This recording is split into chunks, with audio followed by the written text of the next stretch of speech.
Magandang araw mga kaibigan. Ito may bagong development tungkol sa petisyon na naisampa sa Supreme Court questioning the constitutionality of the 2025 national budget. Yung isinampa ni na Attorney Vic Rodriguez.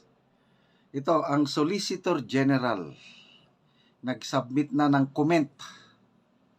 So ang comment niya, ito ang balita ngayon sa ABS-CBN. Solgen asked Supreme Court to dismiss petition versus 2025 national budget. Grabe.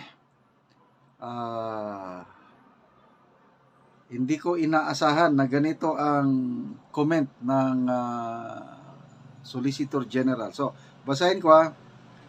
The Office of the Solicitor General has asked the Supreme Court to dismiss the petition against the General Appropriations Act of 2025 filed by the group of former Executive Secretary Vic Rodriguez. Filing a comment in behalf of respondents, House Speaker Martin Romualdez, Senate President Francis Escudero, and Executive Secretary Lucas Bersamin, Solgen Guevara said the petition should be dismissed for its fatal procedural defects and lack of merit. Yan. Hindi daw yung procedure hindi nasunod. May depekto at saka it lacks merit. Yun ang basihan ng Solgen bakit niya pinapadismiss sa Supreme Court yung petition na isinampa ni na Attorney Vic Rodriguez. So, isinabmit niya yung comment noong February 27. Matatandaan na 10 days lang yung period para mag-comment. Kaya lang, naghingi sila ng extension. So, hanggang February 28. So, ito pala, na-submit na noong 27.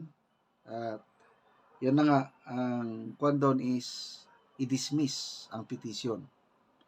So, sabi ng OSG, yung Republic Act 12116 or the GAA of 2025 does not violate the Constitution and Republic Act number 112233 or the Universal Healthcare Act as petitioners allege.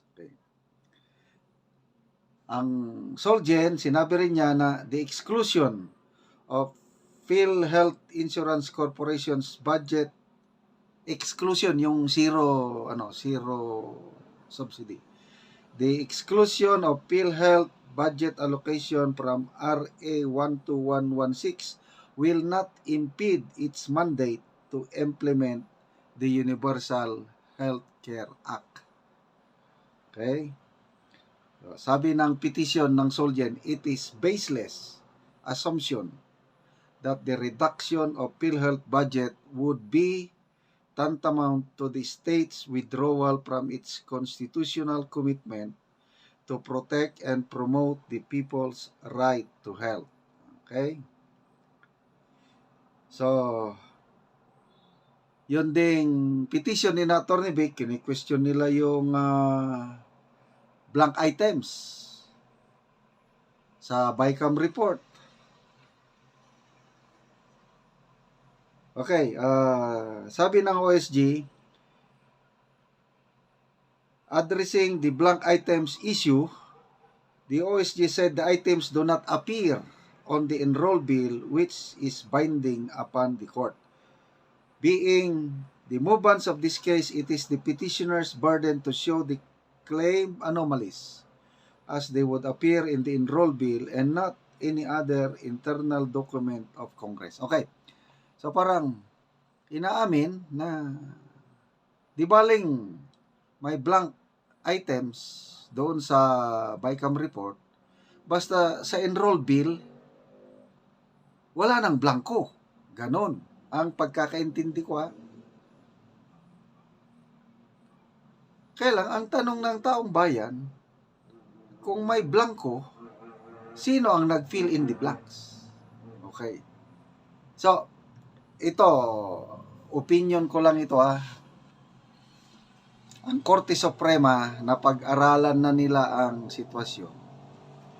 The fact na pinatawag nila mandatory ang presence ni Congresswoman Stella Kimbo, plus pinapa-attend yung mga technical working group ng Senado at Kamara, ibig sabihin may gustong malaman ang mga maestrado tungkol sa nangyari, yung blankong item sa BICAM report, at pagdating sa enroll bill, totoo, sa enroll bill wala nang blanko.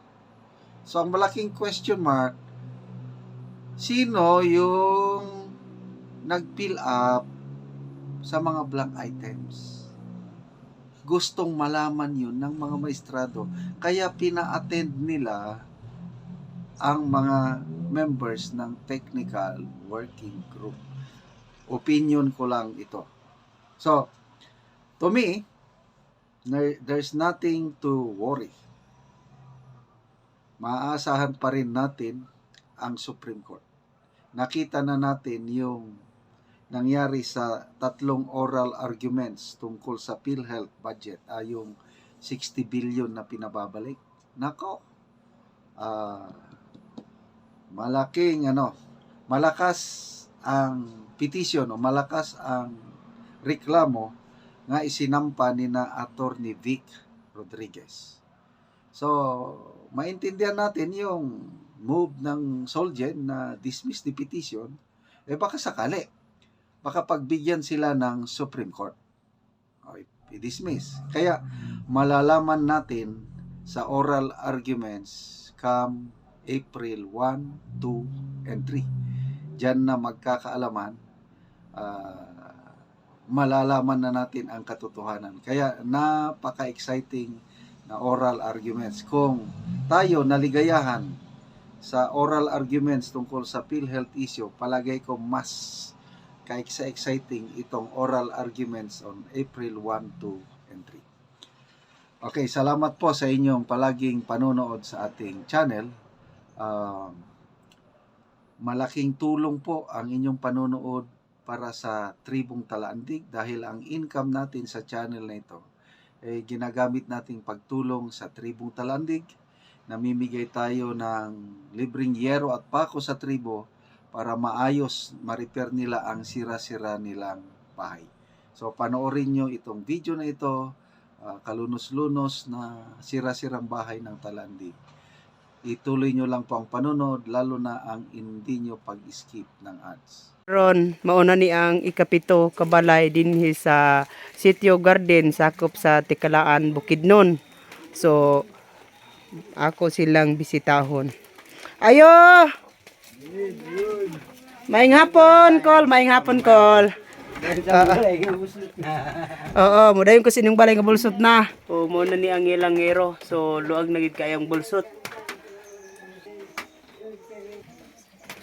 So, karaan na gyud ni nga balay. So, bulsot-bulsot na gyud.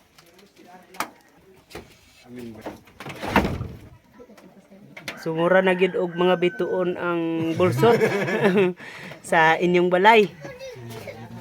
Oo. Makita na gyud nga daghan na gyud ang bulsot. So, karon Kol nga nakita namang gyud ang inyong balay nga bulsoton na og maulan na namang gyud mo. So manguha na ka ang Kol og kahoy. Kay naa na mi stock nga plinsint lansang pako aron nga ihatag sa sama sa inyoha nga ang inyong balay bulsot na og gatuluan na og muulan. Unsa ko lang imong ika-istorya nga matagaan ako Kol og gero, plinsent lansang pako. Salamat ko nga kuan og tagaan ko bisin nga maayo nga akong balay nga bulsot kayo. Oo, kana bulsot na kaayo. Unsa pa dayon Kol? Salamat sa Ginoo nga naga kuan og video nga makahatag og para iatop namo masin. Oo. Nga dili na mo Kol maulanan. Di mi maulanan kay luoy pud mi. Oo, lagi. Pila na ni siya katuig Kol nga inyong balay nga gitukod? Kuan na ni marag 12 na ka tuig ni. 12 na katuig. So mao nga ang bulsot-bulsot na ang yero kay dugay naman. Dugay-dugay na. Oo, so makita na gyud nato nga mura nag mga bituon. Ay bituin sa langit. Oo. Na sige Col, mag-ready na ka Col og mga kahoy kay matagaan na ka Col og yero. Ah, sige Col, salamat.